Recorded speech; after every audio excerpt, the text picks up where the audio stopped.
ಜೈ ಶ್ರೀಕೃಷ್ಣ. ಅಷ್ಟಾಂಗ ಯೋಗ ರಸಪ್ರಶ್ನೆ ರಥೋತ್ಸವ ಕಾರ್ಯಕ್ರಮಕ್ಕೆ ತಮಗೆ ಸ್ವಾಗತ. ತಮ್ಮ ಹೆಸರನ್ನು ಜೋರಾಗಿ ಹೇಳಿ. ಹರೇ ಶ್ರೀನಿವಾಸ. ನನ್ನ ಹೆಸರು ರಾಘವೇಂದ್ರ ಪ್ರಸಾದ್ ಲೋಲೂರ್ ಅಂತ.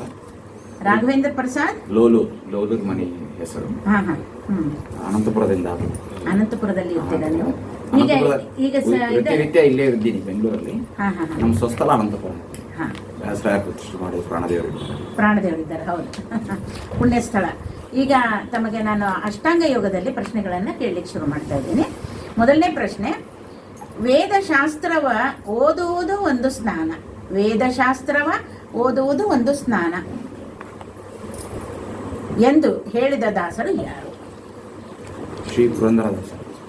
ಪುರಂದರದಾಸರು ಹೇಳಿದ್ದರು. ಸರಿಯಾದ ಉತ್ತರ. ವೇದಶಾಸ್ತ್ರವ ಓದುವುದೊಂದು ಸ್ನಾನ, ಭೇದ ಭೇದವ ತಿಳಿಯುವುದು ಸ್ನಾನ. ಅಂದ್ರೆ ಎಲ್ಲದಕ್ಕೂ ಸ್ನಾನ ಅಂತ ಹೇಳ್ಬಿಟ್ರು. ಅದನ್ನ ಏನಂದ್ರೆ ಜ್ಞಾನ ಅನ್ನೋ ಇದಕ್ಕೆಲ್ಲ ಹೊರಡಿಗೆಲ್ಲ ಸ್ನಾನ ಅಂತ ಮಹಾನುಭಾವರು ಪುರಂದರದಾಸರು ಹೇಳ್ಬಿಟ್ರು. ಈಗ ಏನಂದ್ರೆ ವೇದಶಾಸ್ತ್ರವನ್ನು ಓದೋದು ಒಂದು ಸ್ನಾನ ಅಂತ ಹೇಳಿದೆ. ಮುಂದಿನ ಪ್ರಶ್ನೆ ಹೋಗ್ಲಾ? ಅನಾಹತ ಚಕ್ರಕ್ಕೆ ನಿಯಾಮಕವಾದ ಯಾವ ಭಗವದ್ ರೂಪದ ಚಿಂತನೆಯನ್ನು ಮಾಡಲಾಗುತ್ತದೆ?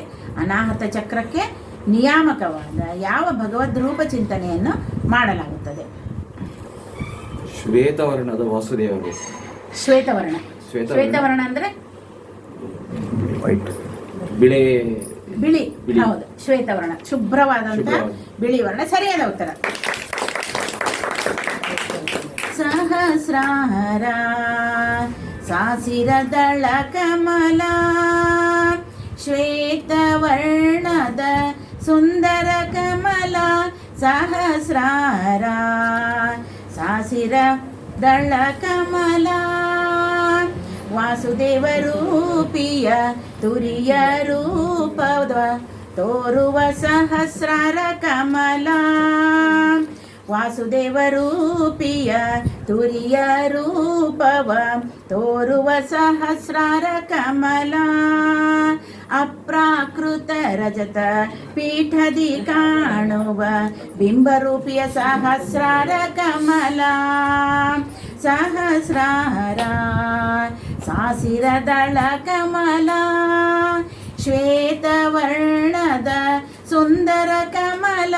ಸಹಸ್ರಾರ ಸಾಸಿರದಳ ಕಮಲ.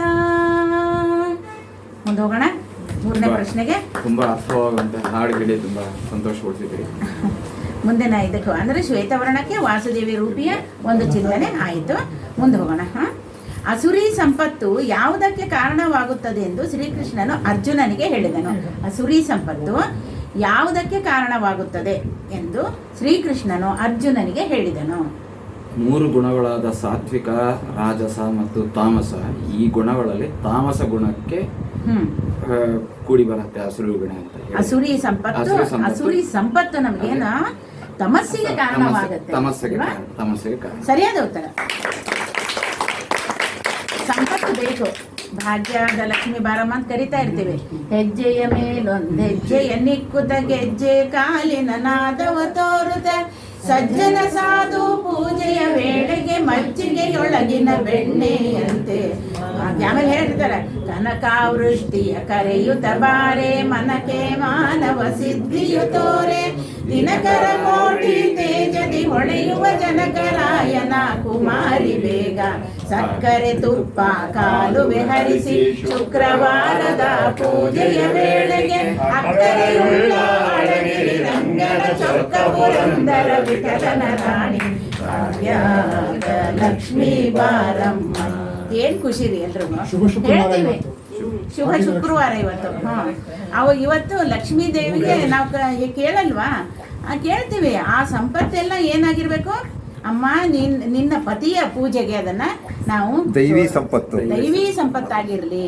ಅದನ್ನ ಏನಂದ್ರೆ ಅದರಿಂದ ನಾವೇನ್ ಮಾಡೋಣ? ಪರಮಾತ್ಮನ ಪೂಜೆಯನ್ನ ಮಾಡೋಣ. ಪರಮಾತ್ಮನ ಕೆರೆಗೆ ಚೆಲ್ಲಿ ವರವ ಪಡೆದವರಂತೆ ಕಾಣಿರು ಅಂತ ಹೇಳಿ. ಯಾಕಂದ್ರೆ ಎಲ್ಲ ಕೇಳ್ತಾರ, ದೈವಿ ಸಂಪತ್ತನ್ನ ಕೊಡು, ಅದ್ರಲ್ಲಿ ಒಳ್ಳೆ ಬುದ್ಧಿ ಕೊಡು. ಈ ಅಸುರಿ ಇದು ಏನಾಗುತ್ತೆ? ತಮಸ್ಸಿಗೆ ಕಾರಣವಾಗತ್ತೆ ಅಂತ ಹೇಳಿದ್ರೆ ಆಚಾರ್ಯ. ಇನ್ನು ಮುಂದೆ ಹೋಗೋಣ. ಕೊನೆ ಪ್ರಶ್ನೆ ತಮಗೆ. ಅದಕ್ಕಿಂತ ಮುಂಚೆ ತಾವೇನಾದ್ರು ಹೇಳಲಿಕ್ಕೆ ಇಷ್ಟಪಡ್ತೀರಾ? ನಾನು ವೃತ್ತಿ ರೀತಿಯ ಕೆಮಿಕಲ್ ಇಂಜಿನಿಯರ್ ಕೆಲಸ ಮಾಡ್ತೀನಿ.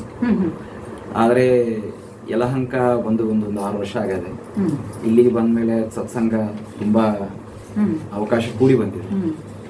ಹೇಳಿ ಕೇಳಿ ಏಕಾದಶಿ ದಿವಸ ಭಜನೆಗಳು, ಆಮೇಲೆ ಸಣ್ಣ ಪುಟ್ಟ ಫಂಕ್ಷನ್ಸ್ ಇದ್ರೆ ಕಲಿಯೋದು, ಇದರಲ್ಲೇ ಆ ನಿಟ್ಟಿನಲ್ಲಿ ಇವತ್ತು ನಿಮ್ಮನ್ನಲ್ಲಿ ಕೂಡ ಮೀಟ್ ಮಾಡೋ ಒಂದು ಅವಕಾಶ ಸಿಕ್ಕಿ ಬಂದಿದೆ.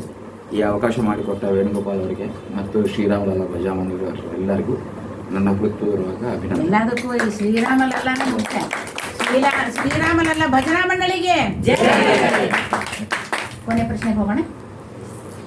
ಉಪವಿಷ್ಟ ಕೋನಾಸನ ವಿವರಿಸಿ. ಉಪವಿಷ್ಟ ಕೋನಾಸನ ವಿವರಿಸಿರಿ. ಇದು ಸಮಸ್ಥಿತಿಯಲ್ಲಿ ಕುಳಿತುಕೊಂಡು ಈ 2 ಕಾಲುಗಳನ್ನ ಚಾಚುತ್ತಾ ಹೋಗಬೇಕು. ಹೋಗಿ ಎಷ್ಟು ಕೈಲಾದ್ರೆ ಅಷ್ಟು ತಗೊಂಡು ಹೋಗ್ಬೇಕು. ಸರಿಯಾದ ಸ್ಥಿತಿ, ಪೂರ್ಣ ಸ್ಥಿತಿ ಅಂದ್ರೆ ನೆಲಕ್ಕೆ ಕಾಲುಗಳು ಬರುವಂಗೆ ಇರಬೇಕು. ಬೆನ್ನು ಮೂಲ ನಿಟಾರವಾಗಿರಬೇಕು. ಈ ಸ್ಥಿತಿಯಲ್ಲಿ ಬಂದ ಮೇಲೆ 2 ಕೈಗಳ ಹೆಬ್ಬರಗಳಿಂದ ಆ ಕಾಲುಗಳ ಹೆಬ್ಬರನ್ನು ಹಿಡಿಬೇಕು. ಹಿಡಿದು ಆದಷ್ಟುವರೆಗೂ ಈ ಪೂರ್ಣ ಸ್ಥಿತಿಯಲ್ಲಿ ಸಾಧನ ಮಾಡಬೇಕು. ಹೀಗೆ ಮಾಡೋದ್ರಿಂದ ಮುಖ್ಯವಾಗಿ ಬೆನ್ನುಗೆ ಸಂಬಂಧಪಟ್ಟ ಅಥವಾ ಈ ಏನಾದರೆ ನಮ್ಮ ಉಪಸ್ಥಿತಿ ಇದೆ ಕೂಡೋಕೆ ಆ ಜಾಗದಲ್ಲಿ ಏನಾದರೆ ಇದ್ರೆ ಅದೆಲ್ಲ ನೋವುಗಳೆಲ್ಲ ಸರಿ ಹೋಗುತ್ತೆ. ಎರಡನೇದು ಕಾಲು ಕೈಗಳ ಬಲ ಹೆಚ್ಚಾಗತ್ತೆ. ಮುಖ್ಯವಾಗಿ ಹೆಂಗಸರಿಗೆ ಅವರಿಗೇನ ಮಾಸಿಕ ಧರ್ಮದಲ್ಲಿ ತೊಂದರೆಗಳು ಇದ್ದರೆ ಅದು ನಿವಾರಣೆ. ಸರಿಯಾದ ಉತ್ತರ. ಚಿಕ್ಕ ಪ್ರಶ್ನೆ, ದೊಡ್ಡ ಉತ್ತರ. ಎಲ್ಲವನ್ನೂ ತಾವು ವಿವರಿಸಿ ಹೇಳಿದರೆ. ಸಮತಲ ಸ್ಥಿತಿಯಲ್ಲಿ ಕುಳಿತುಕೊಂಡು 2 ಕಾಲುಗಳನ್ನು ದೂರಕ್ಕೆ ಸರಿಸ್ತಾ ಹೋಗಬೇಕು. ಆಮೇಲೆ ಕೈಯಿಂದ ಕಾಲಿನ ಹೆಬ್ಬೆರಳುಗಳನ್ನು ಹಿಡಿಬೇಕು. ಇದರಿಂದ ಬೆನ್ನು ಬಾಗತ್ತೆ. ಅವಾಗ ಏನಾಗುತ್ತೆ, ಬೆನ್ನು ಮೂಳೆ ನೇರವಾಗಿ, ಅಂದರೆ ಆದಷ್ಟು ನೇರವಾಗಿ ಕೂತ್ಕೊಂಡು, ಅಂದರೆ ಕಾಲು ಕೈಗೆ ಇದು ಒಳ್ಳೆಯ ಒಂದು ಎಕ್ಸಸೈಸ್ ಆಗುತ್ತೆ ಅಂತ ಅನ್ನೋದನ್ನು ಹೇಳಿದ್ರೆ ಇದರಿಂದ ಎಲ್ರಿಗೂ ಲಾಭ. ಮತ್ತು ಕೈ ಕಾಲುಗಳು ಒಂದು ಇದು ಇರುತ್ತೆ, ಏನು ಬಲ ಹೆಚ್ಚಾಗ್ತಾ ಹೋಗುತ್ತೆ. ಯಾಕಂದರೆ ಅದನ್ನು ಎಷ್ಟು ನಾವು ನೋಯಿಸ್ತೀವಿ ಅಷ್ಟು ನಮಗೆ ನೋವು ಕೊಡೋದಿಲ್ಲ. ಹಾಗೆ ಮೊದಲು ನೋಯಿಸ್ಬಿಡ್ಬೇಕು, ಆಮೇಲೆ ನೋವು ಬರಲ್ಲ. ತಾವು ಬಂದು ಈ ಒಂದು ಕಾರ್ಯಕ್ರಮದಲ್ಲಿ ತುಂಬ ಚೆನ್ನಾಗಿ ಎಲ್ಲ ಪ್ರಶ್ನೆಗಳಿಗೆ ಉತ್ತರವನ್ನು ಹೇಳಿ ಸ್ವಲ್ಪ ಆ ಕಡೆ ಈ ಕಡೆ ಕೂಡ ತಾವು ವಿವರಣೆ ಮಾಡಿ ಹೇಳಿದ್ದರಿಂದ ತಮಗೆ ವೀಕ್ಷಕರಿಗೆಲ್ಲ ನಿಜವಾಗ್ಲೂ ಸಂತೋಷ ಆಗಿರುತ್ತೆ. ಈ ಯೋಗದಲ್ಲಿ ಯಾರು ಅಭ್ಯಾಸ ಮಾಡ್ತಿರ್ತಾರೆ ಅವ್ರಿಗೆಲ್ಲ ಅನುಕೂಲ ಆಗುತ್ತೆ. ತಾವೆಲ್ಲ ಹೇಳಿದ್ದಕ್ಕೆ ತಮಗೆ ನಮ್ಮ ವಿದ್ಯಾಲಯ ಪರವಾಗಿ ಅನಂತ ಧನ್ಯವಾದ.